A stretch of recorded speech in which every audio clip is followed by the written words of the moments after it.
Alam niyo po, sa pagsaserbisyo at sa pagiging mabuting tao, marami po ako natutunan sa aking ama. Unang-una po, magpakatotoo ka sa sarili mo, pati na rin sa tao sa paligid mo. In short, huwag kang plastic.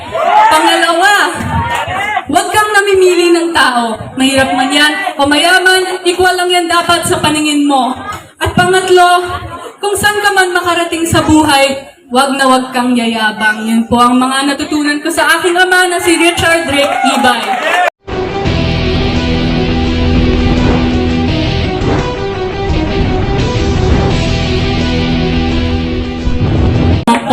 Ang dami ko pong kailangan pasalamatan dito dahil nung araw po ng aking amang lumalahok bilang konseho ng 5 distrito ay minahal niyo po siya at tinanggap at alam kong ramdam na ramdam niya yun dahil ramdam na ramdam ko rin po sa inyong lahat yun ngayon. Hello again!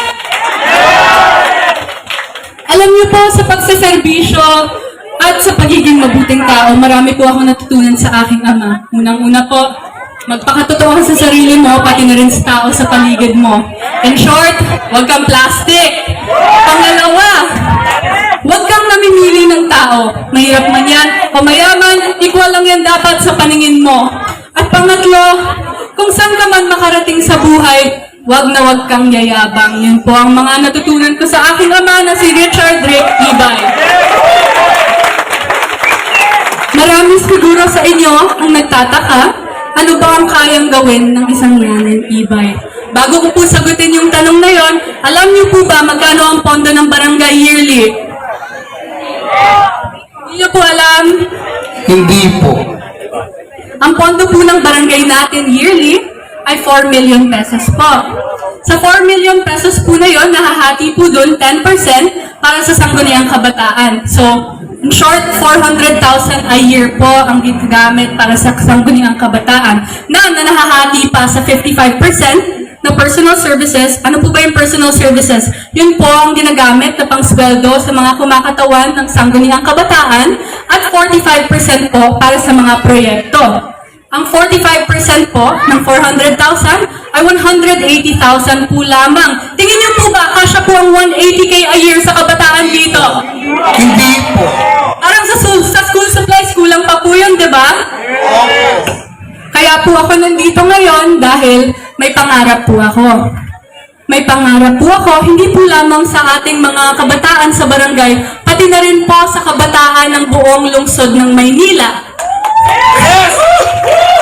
Kung pagpapalain po ako po ay lalahok bilang SK Federation President po, ibig sabihin po nun, ako po ay uupo sa konseho at magiging representante ng youth. Ibig sabihin, kayong lahat po, kayong mga kabataan dito, i-representa ko po kayo sa konseho at ipaglalaban ko po kayo. Yun po yun. Ano nga po ba ang aking mga plataforma? Unang-una, sa pang-edukasyon po, nais ko po makatuwang ang TESDA sa pamamalakad ng mga proyekto para sa mga out-of-school youth. Meaning to say, maghahanap po tayo ng mga paaralan sa bawat distrito na magtuturo sa mga out-of-school youth, hindi po lamang ng general knowledge, kundi pati na rin po ng mga basic skills na kinakailangan para sa pagtatrabaho. So, connected din po doon yung paghahanap po ng mga trabaho, yung mga skills po na ituturo sa mga out-of-school youth, yun po yung mga kinakailangan na skills ng mga trabaho o mga pampubliko at pribadong kumpanya na kakausapin po ng lungsod. Pangalawa naman po, para sa mga atleta, alam niyo po ba na may Republic Act 10699 na nagpa-fund at nagsusuporta sa ating mga atleta? Ngunit sa Maynila, wala pa po tayong ordinansa na nagsusuporta sa ating mga atleta. Kaya, di po ba ang daming umaalis na mga atleta at sa ibang bansa na lang po? Ayun po ang gusto ko ay makikipag-usap po tayo sa mga agencies na hubugin at tulungan ng ating mga atleta para naman po may nakikita po tayo sa SEA Games at Olympics, di po ba? Mga atletang Manilenyo po yun, yung mga tutulungan po natin. Ayaw niyo po ba?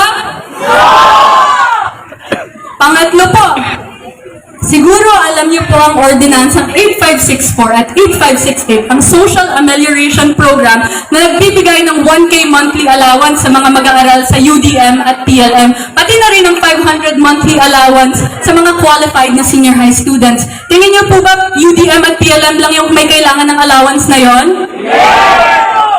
Ang gagawin po natin kung sakaling pagpalain, magkakaroon po tayo ng amendment sa ordinansang yun na kung saan iba't iba pa pong mga state university ang makakatanggap ng monthly allowance. Gusto niyo po ba yun?